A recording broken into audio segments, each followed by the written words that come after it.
Welcome back to the Real Estate Reserve Podcast. I'm Jason Balen from Hard Money Bankers, co-host Ian Horowitz from Equity Warehouse, and back in studio, Jeff Ervick from Valaris Capital Partners.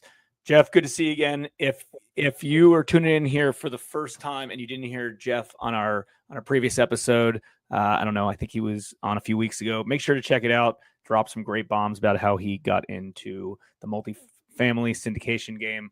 A lot of really good tidbits on that. So that was a great episode. We want to invite him back to talk about the deal that changed his life. So Jeff, the floor is yours. Why don't you just start real quick with an intro again, and then we can dive into a deal that changed your life, either in a good way or a bad way.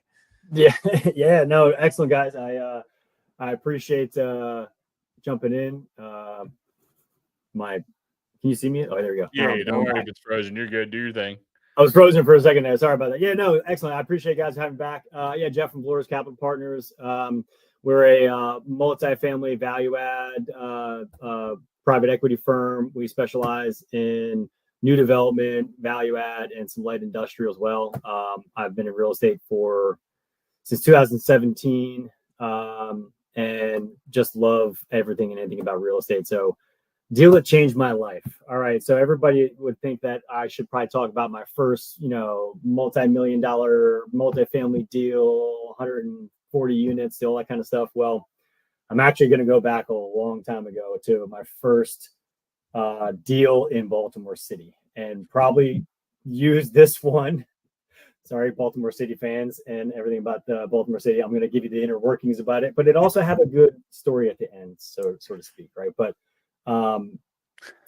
this story, right, is basically why I don't want to invest in Baltimore City and why I am getting out of single family rentals, right, and into larger commercial deals, right? So I told you guys my last one, but my first deal I did was at an auction, right? And so, kind of going that theme too, I picked up this property on an online auction for $50,000.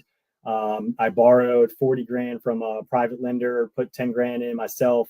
So I bought it because I already had a Section 8, coupon on it for $1,200 a month. I think my payment to this guy was $400 a month, so I was netting $800 a month on this deal. I'm like, what can go wrong? I'm making $800 cash flow. This is amazing, right? So get into it. It was in Elwood Park, in just north of Patterson Park in a Highland Town area, right? My first, I try to call the person, no answer, no phone way. So I go roll up, knock on the door. She answers the door, and it is just the place is of absolute fucking wreck. I mean, piles of clothes everywhere, dog shit, piss everywhere. I mean, it is disgusting, right? And I said, hey, I'm your new landlord. It's me, Jeff from down the road. Let's get this property started, right? So basically, I got in there, I cleaned it all up. We got the inspections done, so I had to go through a whole inspection process with Section 8. Got that set up, and then let it cash flow for a little bit. She wasn't paying her. Go another 6 months, she wasn't paying her water bill, so I had to pick up and pay the whole water bill out of my cash flow. Come into a year, I had to get some more stuff, so I put some more money into it. Not a lot, maybe I put another $500-$600 into it to get it back up running again. Go about another 6 months or so, and usually I stopped in like once a month, maybe once every month or so, asked how she was doing. I bought her lunch and, gave her some bucks and that kind of stuff to make sure she was okay. Right. And this time I knock on the door and there's no answer. I didn't hear the dog. I was like, oh, that's weird. Onyx is a pit bull, and what's going on with where Onyx is, right? Not there. I knock on the door. It's a row home, right? So I go back to the back side of the row home, knock on the door there, pound on the door. No answer. Go back to the front, do the same thing, looking in the windows. Nothing's there. I go back around to the back. The door's open. I'm like, oh, shit. What's going to happen now, right? Door's wide open. I've got like a pocket knife. I pull my pocket knife out, right? Just what's that going to do, right? To, someone intruding on my place, right?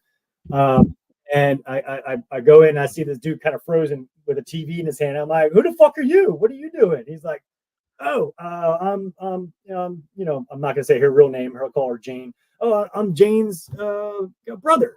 yeah, I'm just staying here for a little bit. I'm like, Jane doesn't have a brother. I know her entire life history. I've spent multiple days with talking to her and hearing her entire life history. She does not have a brother, right?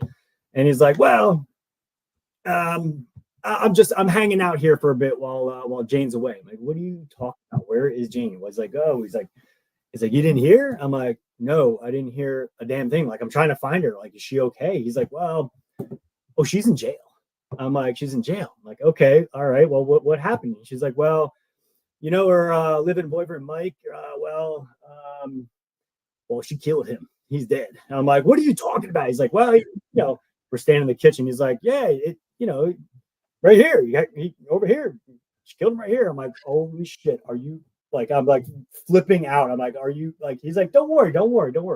I clean up all the blood. I'm good, right? I'm like, get the hell out of my house, right? So I kick the guy out.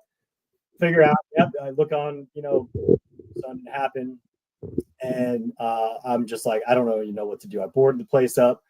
Call my lawyer, and he's like, all right, well, here's how you got to, basically go through the eviction process. And she's incarcerated, so I don't think she's getting out anytime soon. She was guilty.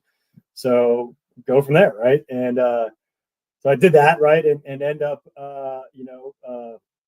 a couple months later, I let it sit for a bit. Of course, I called the government, said, hey, she's no longer in the place, whatever it is. So cleaned the place up a little bit, rented it retail. Got a property manager, so I was like, no longer property managing myself anymore. And I got the place up and running. We rented it out to a retail person, basically around the same mortgage. I think it was about $1,100 versus $1,200. So still cash flowing really nice. And they come to my property manager like a couple months later, and they said, hey, we heard that there was a murder in the house. Like the neighbors are talking, all that kind of stuff. Like I'm like, okay, what do they need? Like I told the property manager, but he didn't relay it back to them. I'm not sure what happened, right? And she's like, we need $300 of paint to paint the house. I'm like, done. Take the paint. Right, go paint the house. Do what you need to do. So they painted it up, feng shui it, right? Put a big mural on there, all that kind of stuff. Make it look pretty. Still paying rent, and then COVID hits. They lose their job. They can't pay rent anymore. But they called me and they said, hey, or they called the property manager, said, hey, we're 11 months in on our 12-month lease. We can't afford it anymore. Is it okay if we break the lease and move out? And I said, go for it, right? Dude, thank you for at least not sitting there and squatting on me the entire time, right?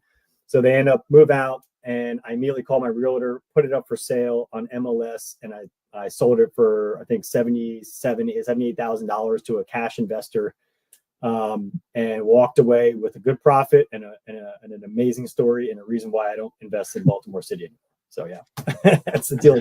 And that's why I got into commercial real estate. Now I own multifamily properties instead. Right? Yeah, and the craziest part of COVID in 2020 is a year later that property could have even doubled in value, and not that it was worth that, but it could have.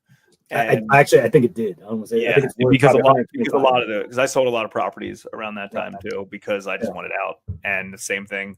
And I mean, here's the thing, like that could have been way worse. Yeah.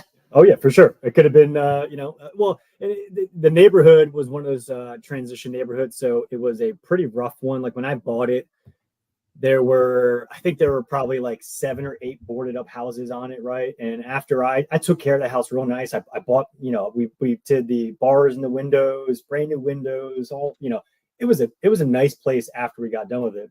And when I sold the place, there ended up being, I think there was no boarded up houses on the neighborhood. So it was transitioning to a family oriented spot. There was kids on the street and that kind of stuff. I mean, everybody, I drive a white Tahoe with black rims, and everybody knew my car when it came in. So it was actually nice. I kind of like became friends with a bunch of neighbors and families. And I think they thought that I saw that I was like, trying to help, make the neighborhood a better place versus like, just be another slumlord. Right. So.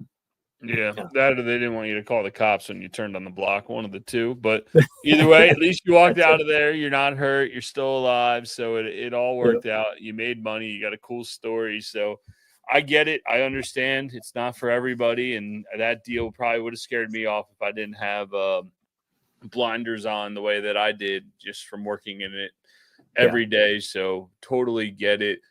guys, if you got any value out of that, please share the show. It's the best compliment we can give Jeff.